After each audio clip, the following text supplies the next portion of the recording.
Kaya ako napunta ulit dito para sabihin sa'yo na kukunin na namin yung materyales.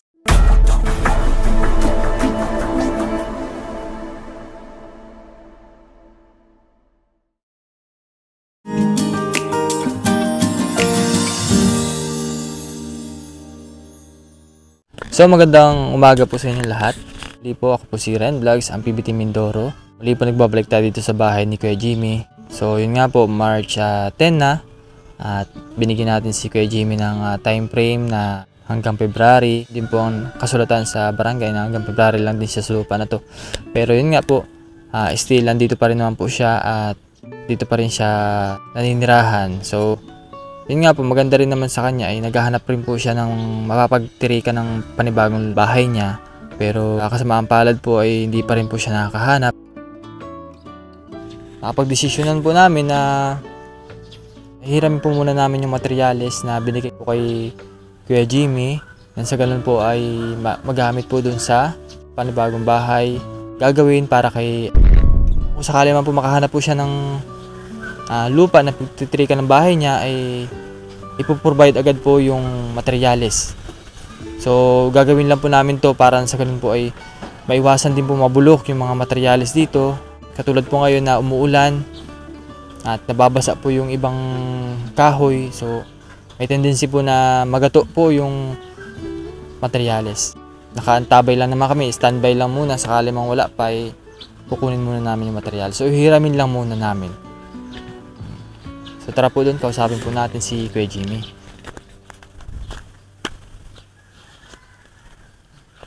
Katulad po ngayon, maulan. Ayan, masama po ang panahon.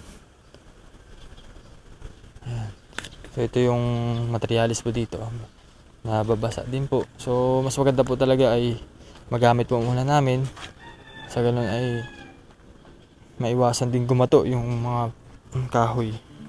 Basta Kaya ako napunta ulit dito para sabihin sa'yo na hihiramin muna namin yung materyales. Okay lang po, wala pong problema. Kasi kung sakali man makahanap ka naman ng lupa, agad namin ipoprovide yung materyales na para sa iyo na gagawin sa panibagong bahay mo, no? Kamusta naman yung paghahanap mo ng lupa? Medyo konting oras na lang at makakita na rin tayo ng paglilipatin yung magagawa ng bahay. So bali may parang may nakaabang na. Pero yung kinakailangan lang ayusin ng konti. Ayusin lang ng konti para pag-uusap ng may-ari ng mag-asawa. So hoping naman na makahanap ka nga o mabigyan ka ng kahit na maliit. Basta ay matirikan mo at masasabi mo na parang doon ka talaga titira o wala kang pangamba na papaalisin ka, no? So sana makahanap ka ng lupa para sa inyo, no? Sana nga po, mo. dahil wala rin po eh. Hanggang na lang sa maasa sa mga tulong-tulong.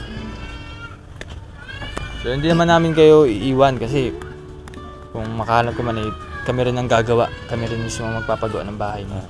Maraming salamat po. Basta ano lamang at tuloy mo lang ang paghahanap mo. Lagi naman kitang i-update kasi lagi ko naman siyang i-update every week po mga kababayan. Para po sa kung ano po yung update sa lupa niya. Kung makahanap naman siya.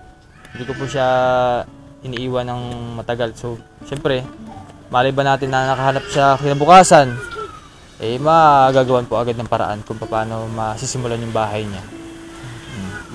Ayan. Kamusta po mga bata, kuya? Ayos naman po sila. Pagtunaan nga ko, ikawit ko lang ngayong umaga. Anong oras ka umalis ka gabi? Kapon po, alauna. Alauna ng Tanghali. ngayon ka lang nakauwi? Kasama na yung pag-survive ng mga lupa. Pinagsasabi na pala ni Kuya Jimmy yung paghahanap na at pagtatrabaho. Ayun. Sino kasama ng mga bata dito? Sila lang po. Sila lang. Sa tamang oras ng mga alas 4, nabalik na ako sa trabaho. Katrabaho na ako hanggang magdamag. So yun yung sitwasyon, no? Kamusta po nakakain ng mga bata? Kumain na pa sila ng alisat pa niya. Jillian? Ayos naman po yung mga yun, basta may pagkain po dyan. Basta iniiwan naman nila ng pagkain sila. Kaya meron pala akong dala. Wait lang kuya, kunin ko lang. So yun kuya, meron po akong dalang grocery para po sa inyo at sa mga bata. Ayan.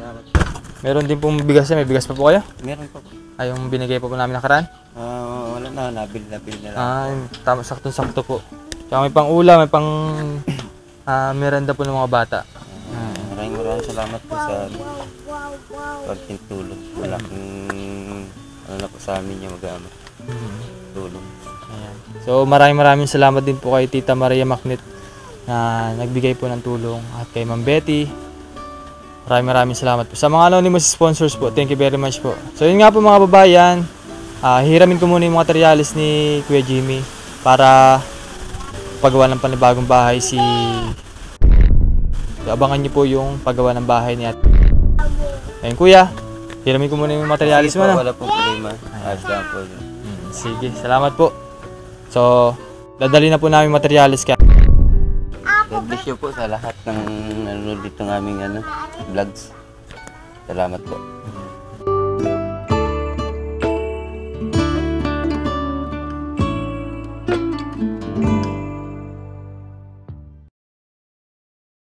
Matapos nga nating kausapin si Kuya Jimmy, ay agad niyang inihanda ang mga materyales.